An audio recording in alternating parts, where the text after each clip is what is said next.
छलावा। रामपुर गांव के रहने वाले सुदीप की बारात दुल्हन लेकर वापस लौट रही थी। सुदीप अपनी पत्नी के साथ कार में था और बाकी के लोग बस में। सुदीप की कार बस के साथ साथ ठीक उसके पीछे चल रही थी। रात बहुत हो चुकी थी और सुदीप की पत्नी रीमा को जोरों से नींद आ रही थी। ड्राइवर कार चला रहा था। तभी रीमा ने सुदीप से पानी पीने के लिए कहा। मुझे बहुत जोर से प्यास लगी है, पानी चाहिए। अरे रीमा, पानी तो खत्म हो गया है, अब क्या करें?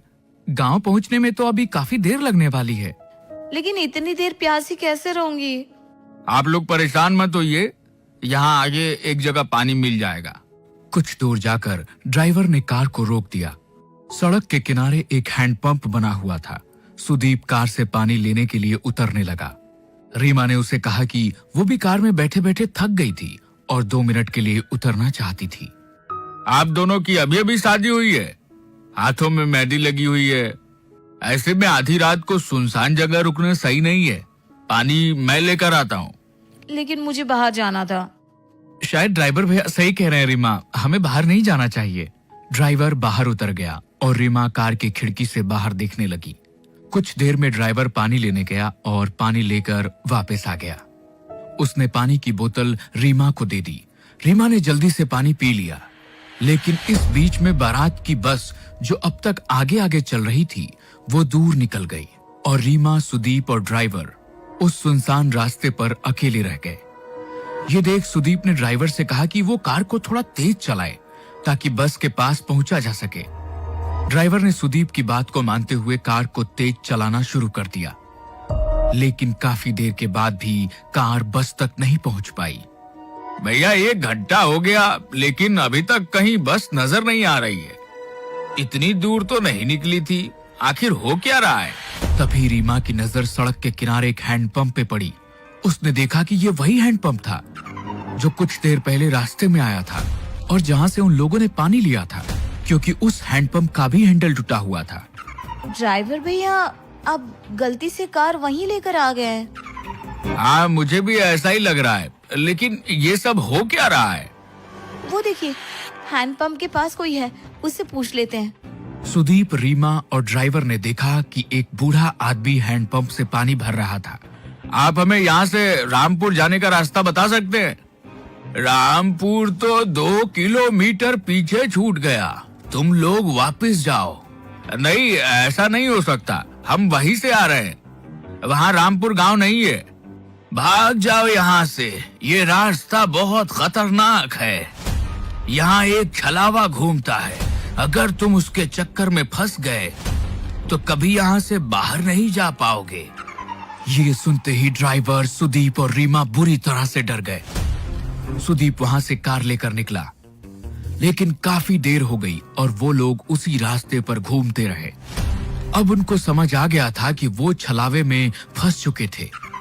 तभी रीमा ने धीरे से सुदीप के कान में कहा, किसी भी बहाने से हमें इस ड्राइवर को कार से उतारना होगा और कार तुम्हें चलानी होगी। लेकिन ऐसा क्यों? क्योंकि ये ड्राइवर ही कार से बाहर उतरा था और उसी वक्त छलावे ने इसे पकड़ लिया होगा।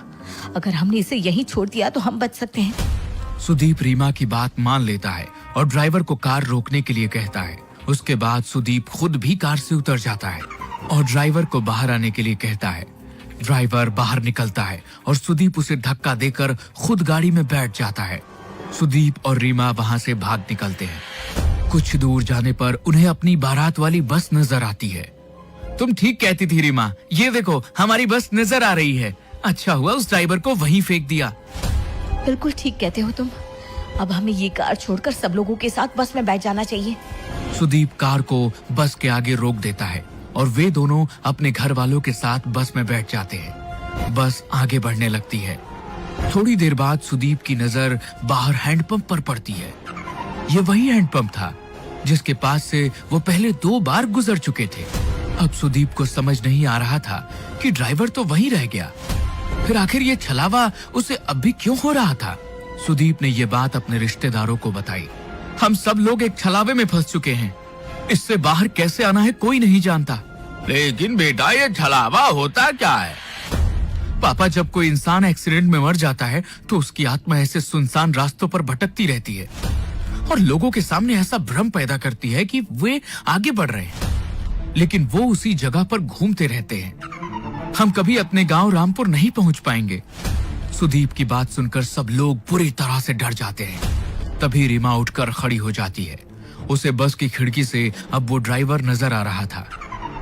रीमा ने इस बारे में सब लोगों को बता दिया।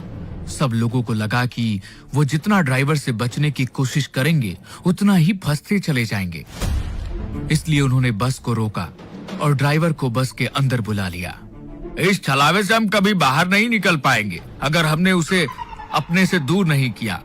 तुम ही वो छलावा हो, इसलिए अब तुम्हें मरना होगा। अपनी जान बचाने के लिए खत्म कर देंगे।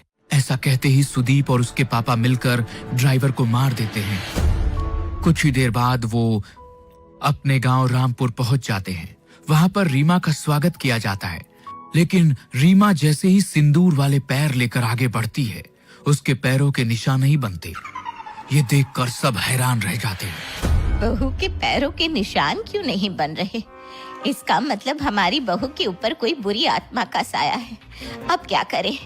ये हमारी बहू नहीं बल्कि वो बुरी आत्मा है जिसकी वजह से हम फंस चुके हैं। नहीं, ऐसा नहीं है। मैं रीमा हूँ। मेरे साथ कुछ मत कीजिए प्लीज। अगर हमने तुझे छोड़ दिया तो हम सब मारे जाएंगे। नहीं, ऐसा मत कीजिए। मैं छलावा नहीं हूँ, मेरा भरोसा करो। ये आपका बेटा छलावा है। ये आपको जैसा दिखा रहा है ना, सब कुछ वैसा ही नजर आ रहा है। लेकिन कोई भी रीमा की बात पर यकीन नहीं करता। वो लोग उसे मारते नहीं हैं, लेकिन एक कमरे में कैद कर देते हैं। सुदीप के चाचा का बेटा राहुल ये सब कुछ चुपचाप देख रहा था।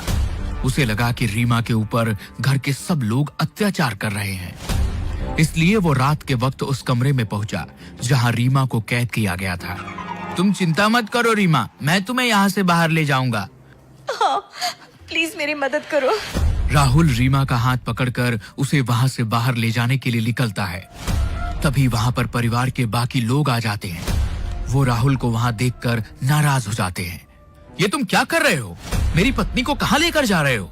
मेरी पत्नी का हाथ कैसे पकड़ा तुमने? आप लोग रीमा के साथ गलत कर रहे हैं। मैं उसे यहाँ से बाहर निकाल रहा था। तुम ऐसा नहीं कर सकते। आप मुझे नहीं रोक सकते। मैं रीमा को लेकर जाऊंगा। राहुल के इतना कहते ही सुदीप उसे धक्का देता है और राहुल दीवार से टकराकर वहीं गिर जाता है। उसके सिर से खून बहने लगता है। लेकिन तभी राहुल जैसा दिखने वाला एक और शख्स वहां आकर खड़ा हो जाता है। घर के लोग समझ ही नहीं पा रहे थे कि ये सब हो क्या रहा था। राहुल, तुम तो बेहोश हो गए थे। ये सब क्या हो रहा है? ये सब इस रीमा की वजह से हो रहा है। हमें इसका कुछ करना होगा। ठीक कहती हैं आप माँ। सुदीप आगे बढ़कर रीमा के बाल पकड़ लेता है और उसे खींचकर दीवार में धक्का देने की कोशिश करता है।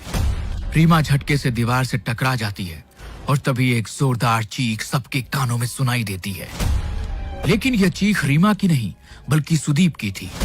रीमा ने पास में पड़े हुए एक डंडे से सुदीप के सर पर वार किया, जिसके वजह से उसके अंदर मौजूद छलावे का साया उसका शरीर छोड़कर बाहर निकल गया। सुदीप कुछ देर के लिए बेहोश होकर गिर पड़ा, लेकिन बाद में सब कुछ ठीक होने लगा। असल में छलावा और किसी के अंदर नहीं बल्कि खुद सुदीप के अंदर था। ये जैसा जैसा हमें दिखा रहा था वैसा ही नजर आ रहा था। लेकिन अब वो साया यहाँ से जा चुका है और अब कभी यहाँ वापस नहीं आएगा। लेकिन तुम्हें कैसे पता चला?